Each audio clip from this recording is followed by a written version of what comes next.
This video is a combination of everything on the product page. I will upload smaller clips alongside on each respective page, but this video has everything that needs to be seen. Starting here we have the BP_player blueprint. There's not much on here, so I'll make it quick. First is the begin play with the default Unreal third-person stuff, but I have create widget on here, so when the game loads the character in, it creates the pause widget. Next we have the pause menu, which is the same simple one I've used for a while. It uses a flip-flop and goes into a sound 2D node that plays the pause sound. Next it goes into show mouse cursor enabled before then enabling mouse input, and using the create widget from begin play it then references it to add it on the add to viewport. Lastly it sets the game as paused. To unpause it does the flip-flop again before then going into play sound 2D for the unpause sound, then setting mouse cursor to disabled to setting the input mode to game only, and then removing the widget from parent. There's a deprecated left mouse clicked function which I just changed for the RAM boxes on the BP_Oldman blueprint. My BP_Oldman is the integral part to my project, as without him I can't say I've learned anything since my old project. I decided to add his movement on a behavior tree instead of in the blueprint, so I'll explain that after. On his blueprint there's only the functions that set him up to ragdoll. It does this on a custom event that I call, so when the player goes into his collision box it will activate, and when the player exits his collision box it disables. Afterwards it will run the custom event which just activates simulate physics as well as changing his type of physics. Next it will launch him a certain amount, x900, and disconnect his controller so he can't run on the behavior tree as he goes to quote-unquote sleep when he gets knocked out. Next is time to talk about the random roam task, which I've put into a behavior tree this time round. Very simply he activates I move to and chooses a random point to go to in a radius of 1200. On success he will play the idle animation, and on fail or if continuing he will do the slow run animation. I normally make such as the main menu where most functions open levels. I'll start with WBP_main menu, as this only has two functions, with first being the debug menu where it will create a debug menu using create widget, adding to a reference and then adding to viewport. Next is the continue function which removes main menu and creates main menu 2 with a reference. Now on WBP_main menu 2 we actually start to get some functions come into play. First being the show mouse cursor disabled and then set input mode game only to get ready for the game. Next is the loading menu, and it uses a delay to then go into the level so it doesn't break the loading screen straight away. My pause menu is the usual, with there being the play, restart, main menu and exit game functions. First I have the play function cast to the pause menu reference on the player for simplicity to then go and set mouse cursor disabled and then go into the set input mode game only. It then uses the pause menu reference and removes it from parent before lastly setting the game pause to disabled. Next I have the restart function which sets input mode to game only and then reopens the level. Then we have the main menu button function that opens the main menu level, and lastly the quit game button that simply quits the game. Very quickly I want to mention the one and only sound cue I have, as I didn't end up having enough time for audio. Simply I got a file off of free sounds and split it up into different pane sounds that play randomly. This is what creates the scream sound. Over some time on this game I had to make a lot of compromises for my level design, and since everything didn't go as I would have hoped for, as I had this idea of an open level set up here. First here is my low poly fence that I made quickly in Blender. I made this just for the farm, as I planned to have a big farm with all crops on but had to cut it for time constraints. Next here is the protesters fighting to rid of pigs. This only uses the Abe model from Mixamo at the moment, but I wanted more variety later on.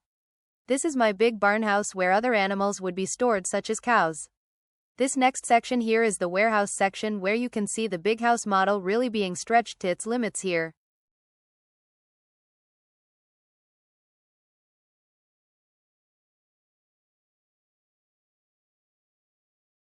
You'll also notice the big background around, and I used an Adobe stock image and manually adjusted it in Photoshop since it wasn't transparent by default.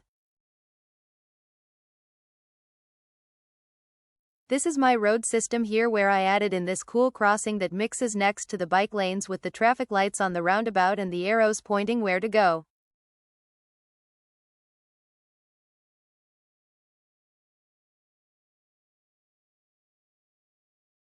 Next here we have my supermarket park car park, where cars would be parked here if I had time to model them in.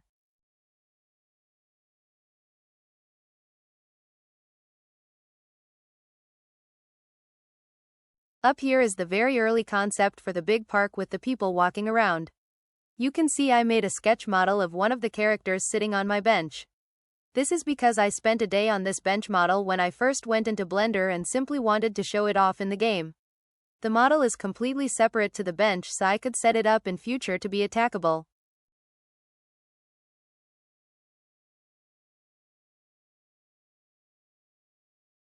Here's a view of my road too.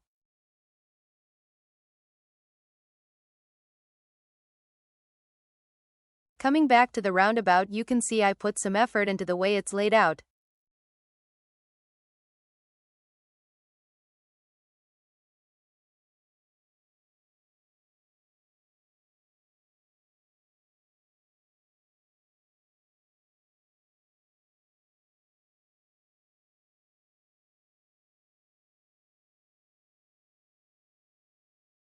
Here is my tunnel as well with the lights in, with this one being made in Unreal and not Blender. This is the brick wall that separates the residential to the main road.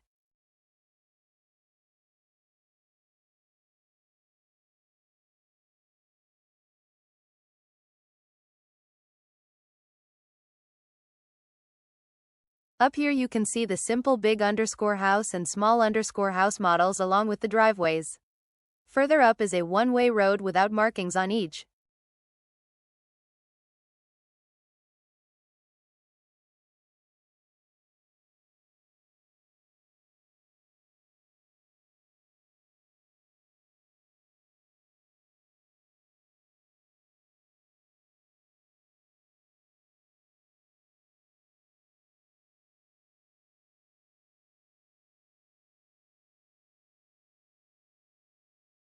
Next up we have the max headroom sign along the flat block way.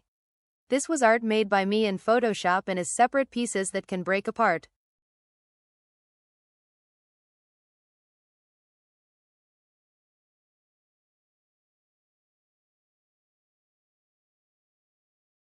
Next up you can see the city car park along with the separate road.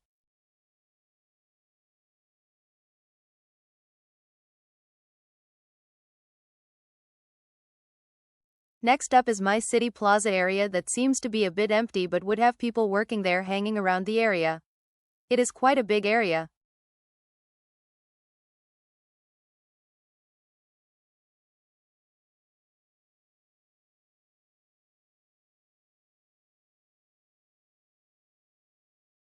Next is my mini residential area, as I had this blank space that needed to be used. Here you can see the fast food restaurant building and the petrol station building, but these never went beyond a big cube. And the flat blocks too.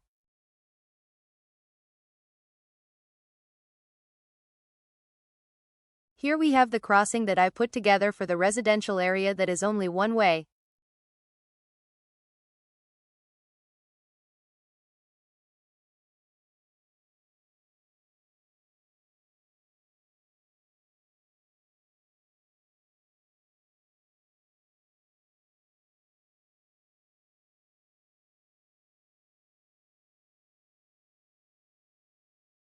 Now here we have supermarket, which is planned to have people walking in and out which you be able to attack. The supermarket car park here is the original and I made every piece here by hand. The logo for the supermarket is made by me and added in from Photoshop.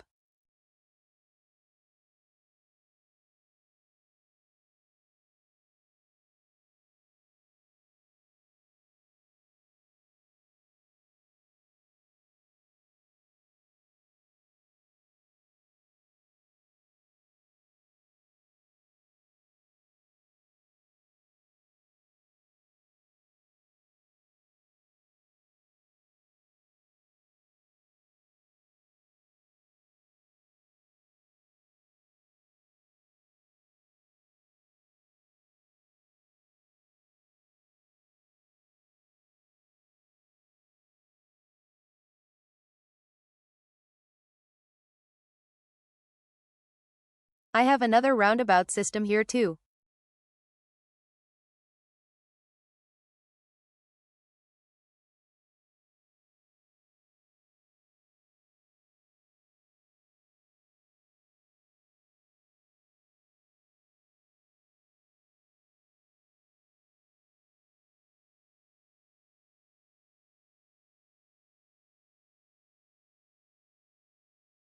Here we have the other lit up tunnel too.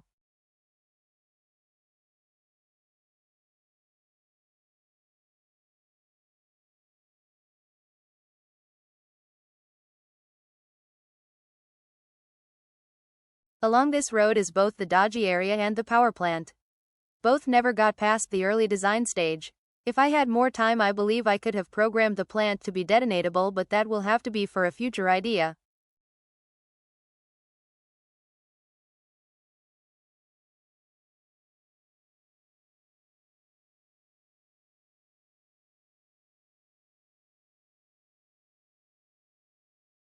From this point of view, you can see just how big the sandbox is.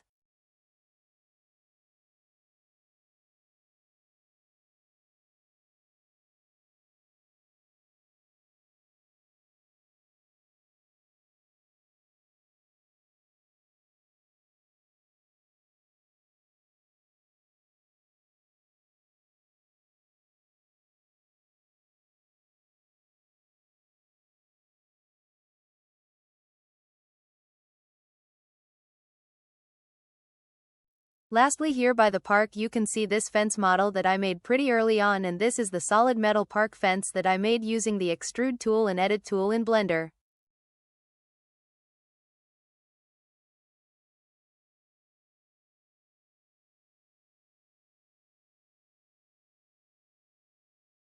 There's even a concept concert hall for festivals, as I planned for this to be almost its own area in the game.